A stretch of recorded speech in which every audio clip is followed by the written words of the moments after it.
तो देखो जो जो जो जो टर्म्स हैं वो हम देख लेते हैं, उसके बाद मैं इसका फेजर डायग्राम दिखाऊंगी, उसके बाद इसका हम टॉर्क इक्वेशन लिखेंगे कि आपका टॉर्क इक्वेशन कैसे लिखते हैं इसका।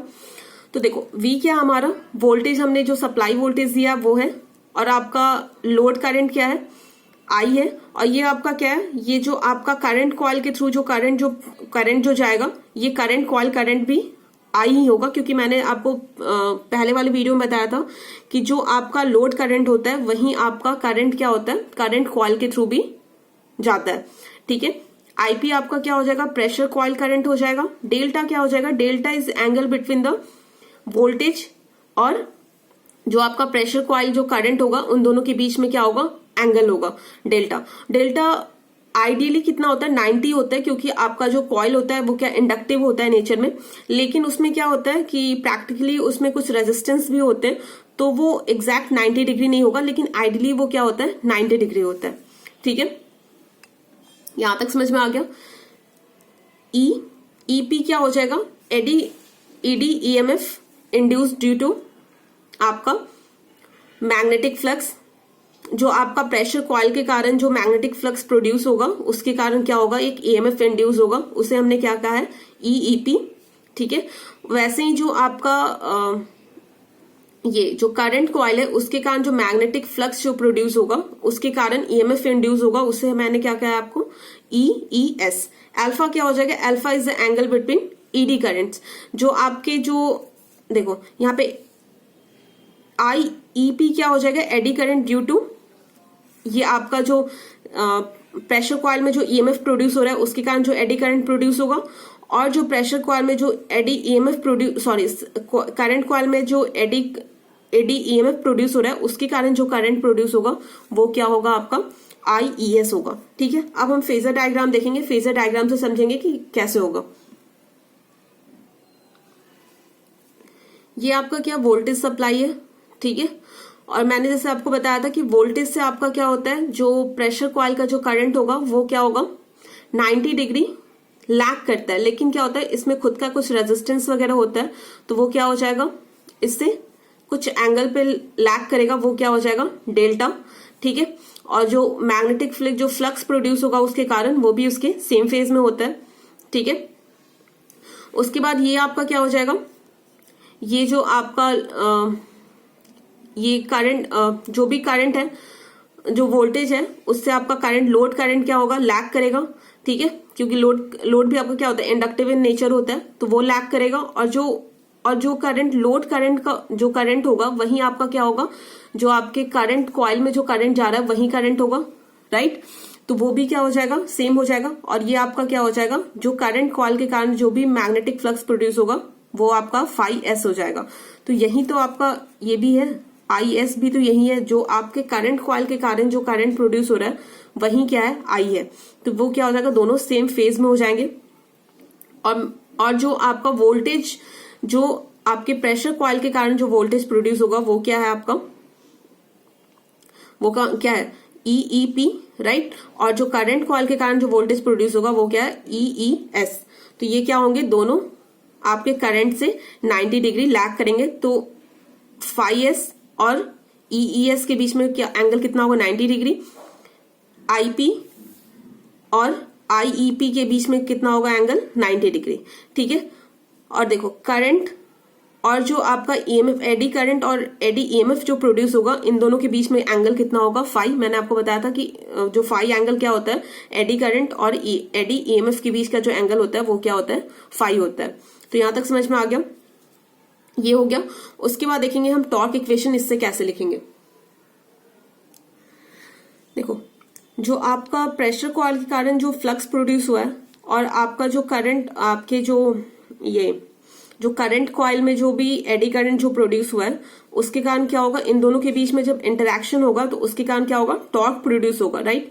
तो आपका टॉर्क क्या हो जाएगा, T1 टॉर्क प्रोड्यूस होगा। सिमिलरली जब आपका जो करंट कॉइल है उसके मैग्नेटिक फील्ड के कारण और जो एडी करंट जो आपके प्रेशर कॉइल में जो प्रोड्यूस हुआ है उसके कारण इन दोनों के बीच में क्या होगा, एक टॉर्क प्रोड्यूस होगा, एक फोर्स प्रोड्यूस होगा, जो कि क्या हो जाएगा, T2 हो जाएगा। तो T1 किसके प्रोपोर्शनल हो जाएगा, phi P IES cos phi one क्या है, इन दोनों के बीच का एंगल है। Phi one is angle between phi P and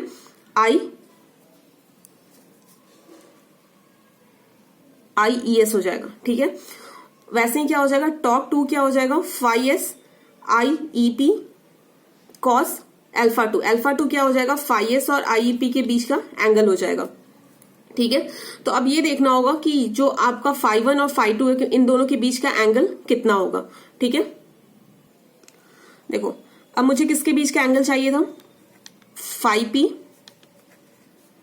P और किसके बीच का चाहिए था, आई ई एस, राइट, और फाई S and I E P, right, इन दोनों के बीच का एंगल चाहिए था, ठीक है। तो सबसे पहले हम किसका देखते हैं, फाई एस और आई पी।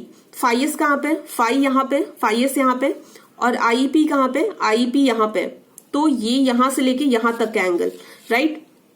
तो हम ये कैसे मेजर करेंगे, उसमें ये मेजर करने से पहले हम क्या, देखो यहां से क्या कर लेंगे, पहले हम देख लेते हैं कि फाई एस और आई एस के बीच में कितना एंगल है, ठीक है। फाई एस और आई एस के बीच में कितना एंगल है, ठीक है। तो कितना एंगल है बताओ। सबसे पहले हम क्या देख रहे थे, फाई एस और आई पी के बीच में ना, तो इसके लिए सबसे पहले देखो आई पी और आई एस के बीच में कितना एंगल है, this one is I P, कितना हो जाएगा 90 प्लस अल्फा, ठीक है। यहां हमें एंगल कितना चाहिए, ये लेके यहां से लेके यहां तक चाहिए ना, इन दोनों के बीच में, फाई एस और आई पी के बीच में। तो उससे पहले मुझे बताओ आई पी और आई एस के बीच में कितना एंगल है, 90 plus alpha, right, 90 plus alpha, और प्लस इतना जब एंगल इसमें ऐड कर देंगे तो हमें क्या मिल जाएगा, आई पी और फाई एस के बीच का एंगल, समझ गए। देखो सबसे पहले हम क्या कर लेंगे, आई पी और फाई पी और आई पी के बीच का एंगल हम फाइंड आउट कर लेंगे, और उसमें जब ये एंगल हम ऐड कर देंगे तो हमें ये टोटल एंगल मिल जाएगा, ठीक है। तो हम क्या करें, यहां से लेके यहां तक का एंगल पहले फाइंड आउट कर ले रहे हैं, उसके बाद हम क्या करेंगे, ये वाला एंगल ऐड कर देंगे तो हमें क्या मिल जाएगा, यहां से लेके यहां तक का एंगल मिल जाएगा, ठीक है। तो यहां से लेके यहां तक का एंगल कितना हमें दिख रहा है, फाई पी और आई पी के बीच का एंगल कितना दिख रहा है, देखो यहां से यहां तक कितना है 90, यहां तक 90 है, और प्लस कितना है अल्फा, तो कितना हो जाएगा 90 प्लस अल्फा, ठीक है। और इसमें जब हम ये वाला एंगल ऐड कर देंगे तो हमें क्या मिल जाएगा, आपका ये पूरा मिल जाएगा फाई एस और आई पी के बीच का एंगल, ठीक है। तो हम क्या करेंगे, ये वाला एंगल निकालने के लिए आप क्या करोगे बताओ, ये टोटल एंगल कितना है, फाई है, ये टोटल एंगल फाई है, फाई में टोटल एंगल कितना डेल्टा है, और डेल्टा में से अगर फाई घटा दोगे तो ये वाला एंगल मिल जाएगा, तो कितना हो जाएगा डेल्टा माइनस फाई। तो इसमें क्या ऐड कर दोगे आप, डेल्टा माइनस फाई, ठीक है। तो ये एंगल किसके बीच का मिल जाएगा, आपका फाई एस और आईपीएस के बीच का एंगल आ गया।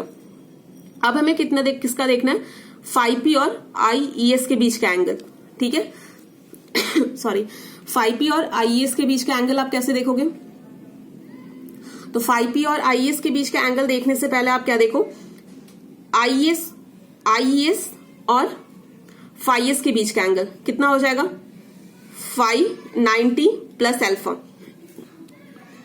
90 प्लस अल्फा, ठीक है। मेनली हमने किसके बीच का चाहिए, फाई पी और आईएस के बीच का। तो हमें यहां से लेके यहां तक का एंगल पता है, अगर ये वाला एंगल हम माइनस कर देंगे तो ये एंगल हमें मिल जाएगा, राइट, क्योंकि हमें यहां से लेके यहां तक का एंगल पता है, ये 90 और प्लस अल्फा, ये पूरा एंगल पता है, उसमें से ये एंगल हम माइनस कर देंगे तो हमें यहां से फाई पी और आईएस के बीच का एंगल मिल जाएगा। तो हम क्या देंगे, माइनस डेल्टा माइनस फाई, क्योंकि हमने यहां से निकाला था ये वाला एंगल, तो क्या हो जाएगा माइनस डेल्टा माइनस फाई। तो मिल गया फाई एस और आईईपी के बीच का एंगल और फाई पी और आईईएस के बीच का एंगल, ठीक है। अब ये एंगल हम पुट कर देंगे उसमें इक्वेशन में।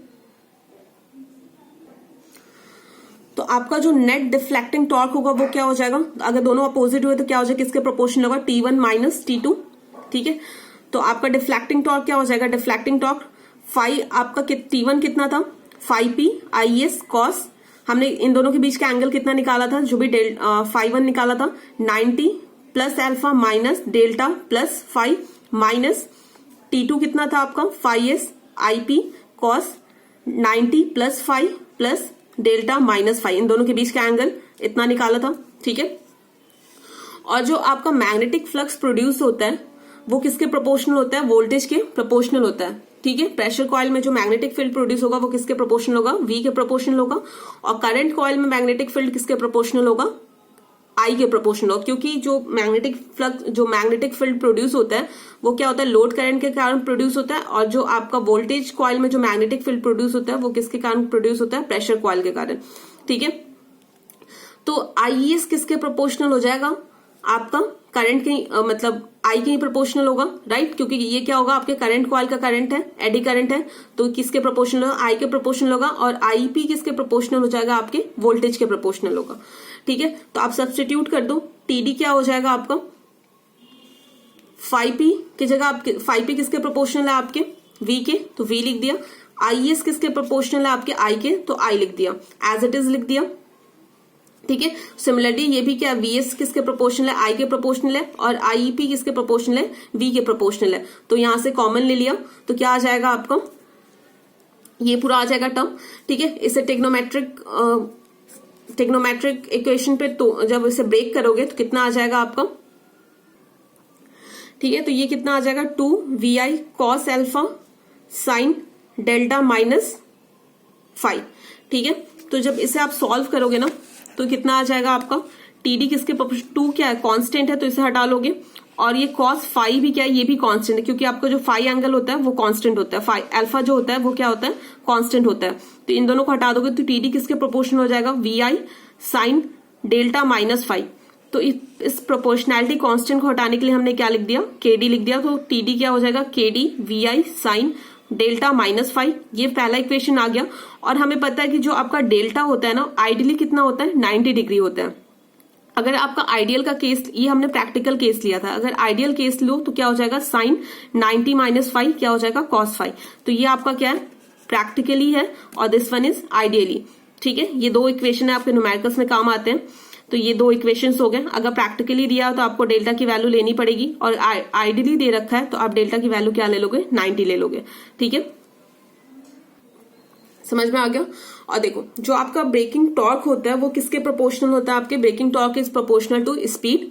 तो क्या हो जाएगा, torque is proportional to n, और n क्या हो जाएगा, अब TD मतलब जो ब्रेकिंग टॉर्क होगा वो क्या हो जाएगा, प्रोपोर्शनैलिटी कांस्टेंट हटाओगे तो क्या आ जाएगा, KB into n। At steady state आपका रिफ्लेक्टिंग टॉर्क होता है और जो ब्रेकिंग टॉर्क होता है, ब्रेकिंग टॉर्क होता है वो क्या होता है, दोनों इक्वल हो जाते हैं। तो क्या हो जाएगा, KB dot n equals to KD VI cos 5। इन दोनों को जब इक्वेट करोगे तो क्या आ जाएगा, ये जो आपका KB और KD है, यहाँ पे मैंने KD अपॉन KB, ये दोनों क्या है, कांस्टेंट है, तो इसे मैंने K मान लिया है। ठीक है, K हो गया, इस साइड आप ले आओगे तो K हो जाएगा, तो ये क्या हो जाएगा, K इंटू VI cos 5, और VI cos 5 क्या होता है, आपका पावर होता है। ठीक है, तो आपकी जो स्पीड होती है वो किसके प्रोपोर्शनल होती है, आपके पावर के, जो एल्युमिनियम डिस्क की स्पीड होती है वो किसके प्रोपोर्शनल होती है, पावर के प्रोपोर्शनल होती है। तो टोटल नंबर ऑफ रेवोल्यूशन निकालना हो, ये तो क्या हो गया, नंबर हो गया, आपके स्पीड हो गया। अगर टोटल नंबर ऑफ रेवोल्यूशन निकालना हो तो क्या कर दोगे, इसे इंटीग्रेट कर दोगे ओवर अ टाइम इंटरवल। ठीक है, इंटीग्रेशन करोगे तो क्या हो जाएगा, n की वैल्यू यहाँ पुट करोगे तो k कांस्टेंट है, k हमने बाहर ले लिया, क्या हो जाएगा, VI cos 5 dt। VI cos 5 क्या होता है, आपका पावर होता है, और इंटीग्रेशन ऑफ पावर dt क्या हो जाता है, आपका एनर्जी हो जाता है, राइट।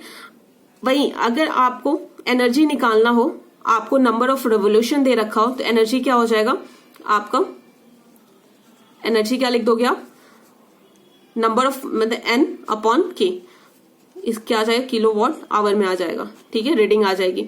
आपको रेवोल्यूशन दिया, टोटल नंबर ऑफ रेवोल्यूशन दिया हुआ है, और एनर्जी मीटर कांस्टेंट दिया रखा है, तो उसे डिवाइड कर दोगे तो आपका क्या आ जाएगा, kWh।